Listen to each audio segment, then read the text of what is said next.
Good morning, students. Today we are going to start a very interesting poem, The Lucky Bird Humor. So let's start. Once upon a time, एक बार की बात है, there was a poor woodcutter.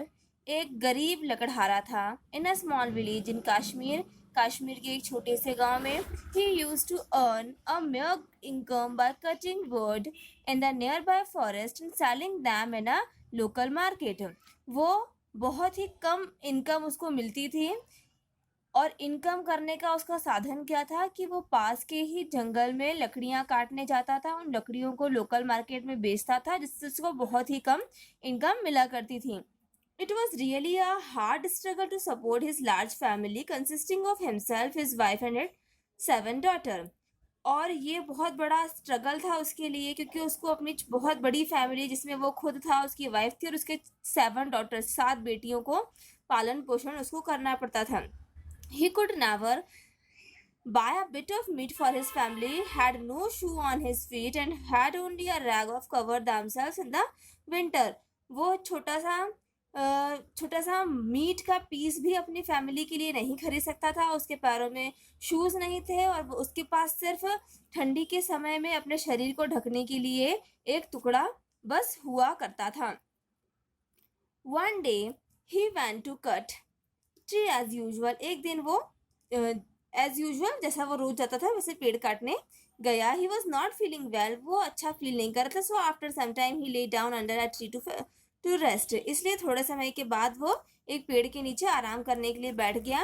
Huma was a lucky bird. हिमा जो है वो बहुत ही lucky bird थी, भाग्यशाली पक्षी थी. Who happened to live in that forest. As the man was lying under the tree, वो उस फॉरेस्ट में रहा करती थी. उसने देखा कि जो इंसान है, एक आदमी है, वो पेड़ के नीचे सो रहा था. बर्ड नोटिस, उसने बर्ड ने उसको नोटिस किया. Seeing the wood cutter in the poverty and sickness. Would cutter जो है वो बहुत ही ज्यादा अति गरीब दिख रहा था और बहुत बीमार सा दिख रहा था. The bird felt pity on him. जो बर्ड ने उसके ऊपर थोड़ी सी दया दिखाई. So it flew down beside him and deposited a golden egg by his bundle of wood. Then it flew away. इसलिए उसने उसके ऊपर दया दिखाई, उसके चारों तरफ वो घूमी और उसके ऊपर, उसके बंडल के ऊपर जो लकड़ियों का गट्ठा काट के रखा था उसके ऊपर एक गोल्डन एग डिपॉजिट कर दिया. And then it flew away. और उसके बाद वो उड़ गई. In a little while the woodcutter awoke and saw the egg. He picked it up and wrapped it in his waistband. जब थोड़े समय बाद वुडकटर उठा तो उसने देखा उस एग को. उसने उसको उठाया और अपने कमर में बंधे हुए बंडल के साथ उसको बांध लिया. Then he took up his bundle of the wood. He went to the shopkeeper who generally bought it. उसके बाद वो अपना बंडल लेकर, लकड़ियों का बंडल लेकर उस शॉपकीपर के पास गया जहां पर वो जनरली अपनी जो गट्ठे थे लकड़ी के उनको बेचा करता था. After giving him the bundle, he shard the shopkeeper the golden egg. जब उसने वो बंडल जो है शॉपकीपर को दिया तो उसके बाद उसने वो गोल्डन एग भी दिया. Though the woodcutter had no idea about the value of egg. Woodcutter को, जो लकड़हारा था, उसको ये आइडिया नहीं था कि उस एग की प्राइस क्या होगी. But the shopkeeper knew it well. But shopkeeper उसको अच्छे से जानता था. The greedy shopkeeper bought the egg for a pity time. जो लालची शॉपकीपर था उसने वो थोड़ा सा पैसा देकर उस एग को खरीद लिया और उसके बाद वुडकटर से कहा कि आप जाओ और जो बर्ड है जिसने इस एग को आपको दिया था उस बर्ड को ले आओ.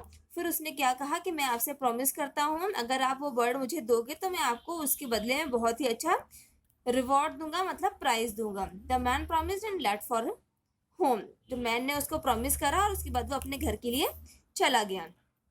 Left for home. On the following day, उसके बाद अगले दिन वो वापस जंगल में गया जैसे वो रोज जाता था लकड़ी काटने के लिए. और उसके बाद वो एक सेम पेड़ जिसके नीचे वो कल लेटा था उसी के नीचे वो आज भी आराम करने लगा और प्रिटेंडेड टू स्लीप और सोने का नाटक करने लगा. उसके बाद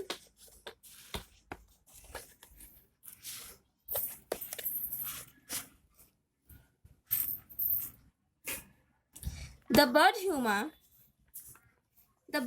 came again and noticing that he was still as poor and looking as before,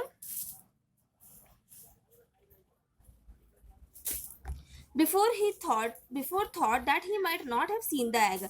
जो लकी बियर्ड ह्यूमा थी उसने वापस उसको नोटिस किया कि ये किसान, गरीब किसान यहाँ लेटा हुआ है। उसने उस पुअर को नोटिस किया, वो बहुत बीमार सा दिख रहा था और उसने क्या सोचा कि अगर ये एग मैं अब जो एग दूंगी वो देख नहीं पाएगा, इसलिए जो बर्ड है वो उसके पास गई और उसने बिल्कुल उसके पास ही एक एग फॉर्म किया, उसको दिया और उसने सोचा कि अब यहाँ पर जो लकड़हारा है वो एग को आसानी से देख लेगा, उसे मिस नहीं करेगा।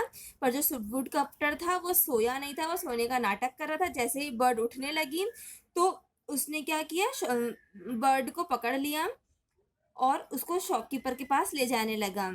तो बर्ड ने उससे क्या कहा कि आप मुझे कहाँ ले जा रहे हो, मुझे मारना मत, मुझे छोड़ दो, ऐसा बर्ड चिल्लाने लगी।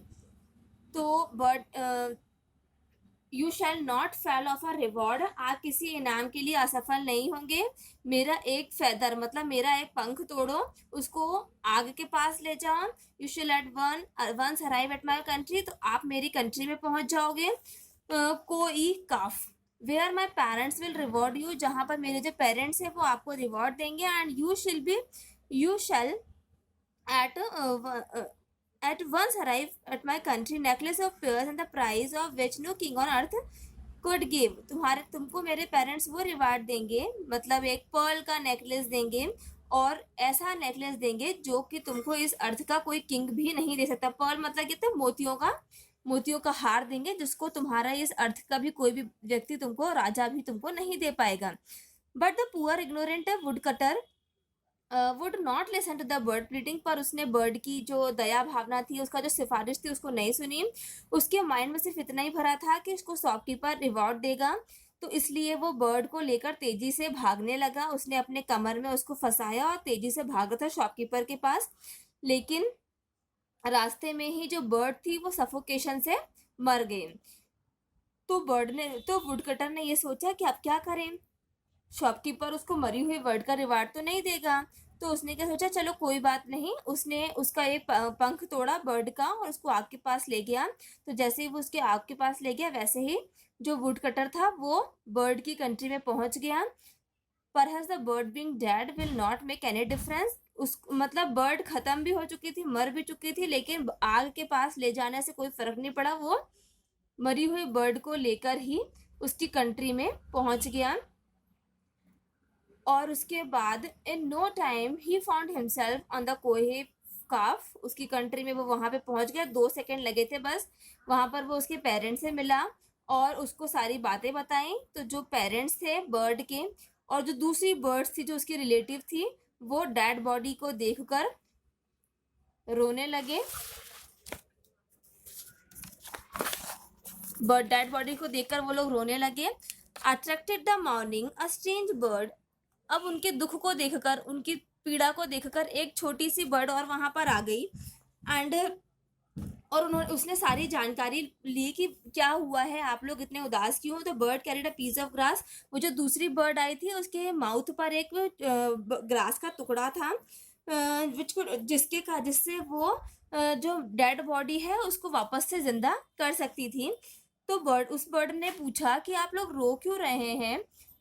तो बहुत दुखी जो बर्ड्स थे ना उनसे पूछा। तो उसके रिलेटिव ने कहा कि हमारी जो बर्ड है वो डेड हो गई है, ख़त्म हो गई है, we shall never speak it again, हम इससे वापस बात नहीं कर सकते हैं। तो जो दूसरी बर्ड थी जिसके माउथ में ग्रास का पीस था, उसने क्या कहा, आप रो मत, your relative shall live again, तुम्हारा जो रिलेटिव ये बर्ड है वापस से जी सकती है। ये जो मेरे माउथ में ग्रास का पीस है उसको डेड बॉडी के ऊपर माउथ में लगा दो और ये वापस से जिंदा हो जाएगी। जब वो जैसे ही उसको ग्रास के पीस को उसके माउथ में लगाया वापस से जिंदा हो गई। एवरीबडी वाज रिजॉइसिंग, सब लोग खुश हो गए। और सडनली जो हिमा बर्ड थी उसने वुड कटर को देखा और उसको वापस से उसका धोखा और उसकी केयरलेसनेस याद आ गई जो उस वुड कटर ने उस ह्यूमा बर्ड के साथ की थी। उसने उसको कहा, I could have made you great and happy, मैं आपको महान और खुश बना सकती थी, पर अब आप अपने इस लकड़ी के बर्डन को लेकर अपने घर चले जाओ। एज सून एज, जैसे ही थोड़ी देर बाद बर्ड सैड सो, जो पुअर मैन था वो वापस से जंगल में पहुंच गया और अपने लकड़ी के वुड के बर्डन के साथ वहाँ पे खड़ा हो गया और उसको ये याद आया कि हाँ वो एक समय कोई काव जैसे एक प्लेस पर गया था, उसने अपने वुड का जो बंडल था उसको सेल आउट किया, बेचा और वापस से अपनी वाइफ और डॉटर्स के पास अपने सैड फ्रेम ऑफ माइंड को लेकर दुखी मन के साथ वो वहां पहुंच गया। उसके बाद ही नेवर सा the lucky bird Huma again, उसके बाद उसने उस लकी बर्ड ह्यूमा को कभी भी नहीं देखा। Thank you.